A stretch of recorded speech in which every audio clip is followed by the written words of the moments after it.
Very good morning to all. आज की इस नई वीडियो में आप सभी का स्वागत है।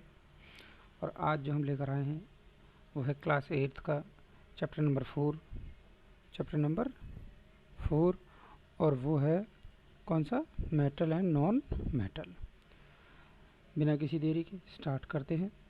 पहले थोड़ा सा एक्सप्लेनेशन एंड देन एक क्वेश्चंस का एक प्रैक्टिस सेट होगा। चलिए बिना किसी देरी के हम शुरू करते हैं। देखिए, मेटल एंड नॉन मेटल, हमें इसमें दो चीज़ें पढ़नी है, एक physical property and chemical property. Physical property क्या क्या है बहुत जल्दी से मैं स्टार्ट करूँगा, बहुत जल्दी से ख़त्म करूँगा इसको। पहली जो प्रॉपर्टी है वो है स्टेट। स्टेट मीन्स ये तो सॉलिड हो सकती है कोई चीज़, या लिक्विड, या फिर गैसियस। ये गैस में हो सकते हैं, liquid, solid, liquid and gas, ये तीन स्टेट होती हैं। तो मेटल जो होती हैं वो ज़्यादातर कैसी होती हैं, सॉलिड होती हैं रूम टेम्परेचर पर। लेकिन मरकरी एक ऐसा मेटल है जो लिक्विड होगा रूम टेम्परेचर पर, ये एक्सेप्शन याद रखना। नॉन मेटल कैसी होती हैं, सॉलिड भी होती हैं, लिक्विड भी होती हैं, गैस भी होती हैं। ब्रोमीन जो है एक लिक्विड है रूम टेम्परेचर पर, ये ध्यान रखना। लश्चर, लश्चर मीन्स चमक। चमक कैसी है, उसमें चमक है या नहीं है, यानी कि वो पॉलिश करने लायक है या नहीं। जैसे मेटल है, मेटल, सभी मेटल कैसी होती हैं, ज़्यादातर लश्चरस होती हैं। नॉन मेटल कैसी होती है, डल, डल अपीयरेंस में होती है। लेकिन याद रखना आयोडीन एक क्या है, एक ऐसा नॉन मेटल है जो लश्चरस होगा। नेक्स्ट है हार्डनेस। हार्डनेस तो कैसे हैं, जो मेटल होती है वो क्या होते हैं, most metals are hard. Exception याद रखना, sodium and potassium can cut with the knife. ये सोडियम और पोटेशियम बहुत ही सॉफ्ट होते हैं, जो कि कैसे कर सकते हैं, नाइफ से यानी चाकू से उनको काटा जा सकता है। नॉन मेटल में क्या है, almost all the metals are soft. सभी जो नॉन मेटल है, यह नॉन मेटल होगा, ये नॉन मेटल होगा, ये गलत हो गया है थोड़ा सा, नॉन मेटल होगा। Non metal are soft except क्या है, डायमंड, यानी डायमंड सबसे हार्ड है। और डायमंड तो ये समझिए दुनिया का सबसे हार्डेस्ट मटेरियल है। ओके, ये याद रखने, एक्सेप्शन जरूर याद रखना। हार्डनेस में मेटल में सोडियम एंड पोटेशियम, और नॉन मेटल में डायमंड।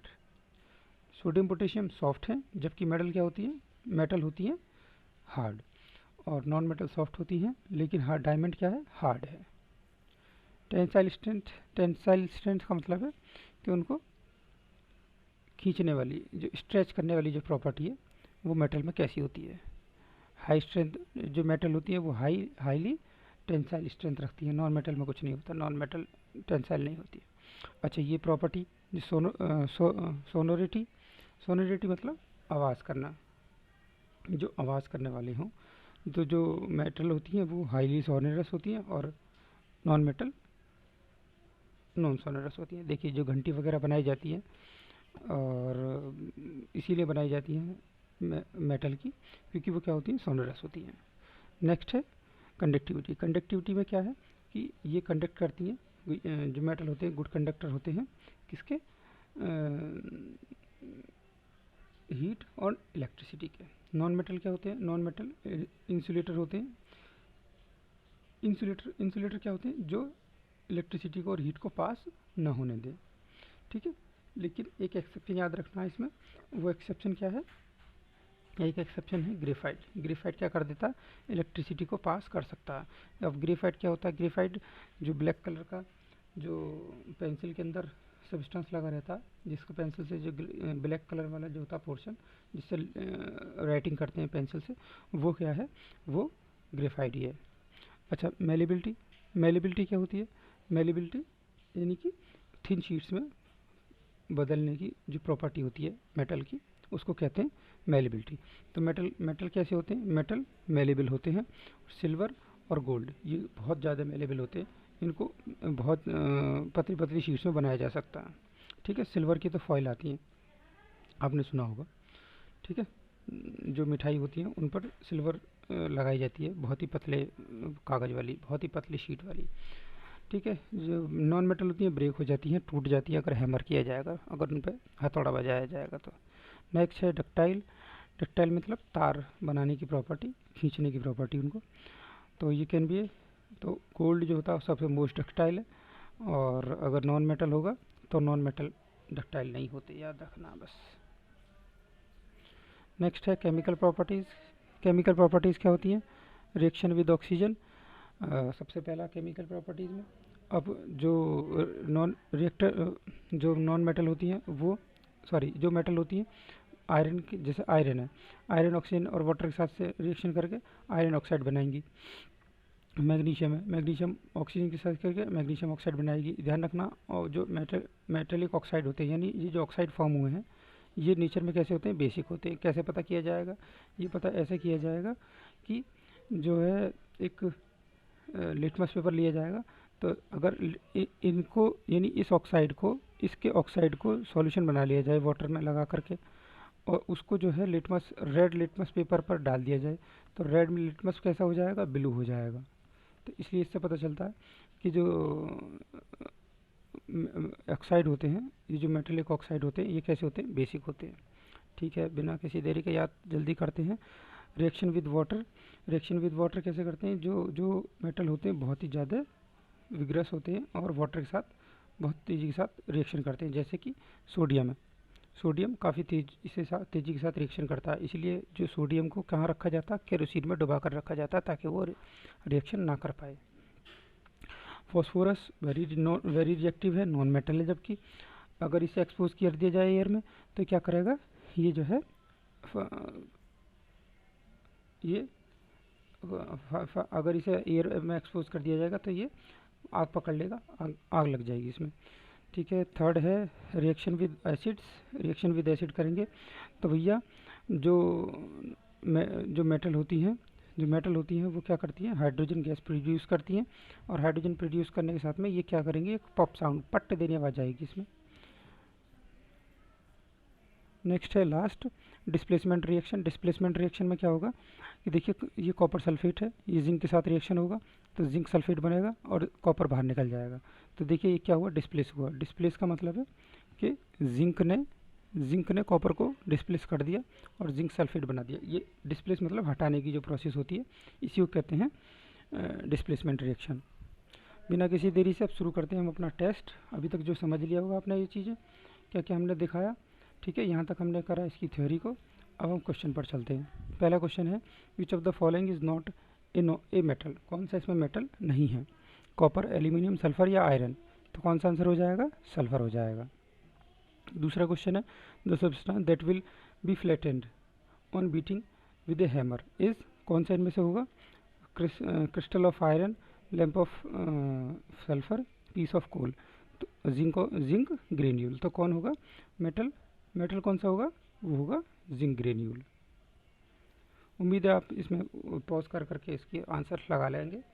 ठीक है, खुद भी प्रैक्टिस करें पॉज करके इसको। Question number 3, you have learned that non metals on beating with a hammer are generally broken into pieces में टूट जाएंगे अगर नॉन मेटल को तो पीटा जाएगा। विच of the following is a non metal. इनमें से हमें बताना कि नॉन मेटल कौन सा है। तो कौन सा हो जाएगा? पीस ऑफ कोल हो जाएगा इसमें, बाकी सब मेटल है। क्वेश्चन नंबर 4 में है, material which can be drawn into wires are called ductile. और डक्टाइल होते हैं, तो हमें बताना है कि नॉट डक्टाइल मटेरियल कौन से इनमें से नॉन डक्टाइल है। तो वो कौन हो जाएगा? सल्फर हो जाएगा। 5th, metals are generally hard. Metal जो होती हैं वो हार्ड होती हैं। Which of the following metals is an exception and can be cut with the knife से काटा जा सकता है। ऊपर पढ़ा रहा था मैं इसको, ये क्या है? सोडियम है। Question number 6, metals are generally solid. Metal जो होती हैं वो सॉलिड होती हैं। Which of the following metal is in liquid state at room temperature. कौन सी है जो रूम टेम्परेचर पर लिक्विड मिलेगी? वो क्या है? मरकरी, सिल्वर, एल्यूमिनियम या सोडियम। कौन है? मरकरी होगी। मुझसे पहले आप आंसर लगाने की कोशिश करें इसमें आप। Question number 7, metals generally react with dilute acid to produce hydrogen gas. Hydrogen gas produce होती है अगर मेटल को रिएक्ट कराया जाएगा एसिड से। Which one of the following metal do not react with hydrochloric acid. तो कौन सा इनमें से हाइड्रोक्लोरिक एसिड के साथ रिएक्शन नहीं करेगा? वो कौन है? मैग्नीशियम, एल्यूमिनियम, आयरन या फिर कॉपर। तो वो कॉपर हो जाएगा आंसर इसका। Question number 8, which of the following react with cold water vigorously. बहुत ज़्यादा रिएक्शन कौन करेगा कोल्ड वाटर के साथ? तो कौन है? सोडियम हो जाएगा इसका आंसर। ये कई बार हम ऊपर भी पढ़ चुके हैं इसको। The metal which produce hydrogen gas on reaction with dilute hydrochloric acid as well as sodium hydroxide solution is, कौन सा है जी इनमें से जो इसमें हाइड्रोक्लोरिक एसिड और सोडियम हाइड्रोक्साइड सॉल्यूशन के साथ रिएक्शन करेगा विग्रसली और प्रोड्यूस करेगा हाइड्रोजन गैस, तो कौन सा वो एल्यूमिनियम है। ध्यान रखना इन चीज़ों को, बहुत ही अच्छी हैं। Question number 10th, which of the following non metal react and catch fire. ऊपर हमने भी देखा इसका एक्सेप्शन कौन है, वो फॉस्फोरस, नाइट्रोजन या फिर सल्फर या फिर हाइड्रोजन, कौन है, फॉस्फोरस है। फॉस्फोरस फर्स्ट ऑप्शन इसका सही है, ठीक है।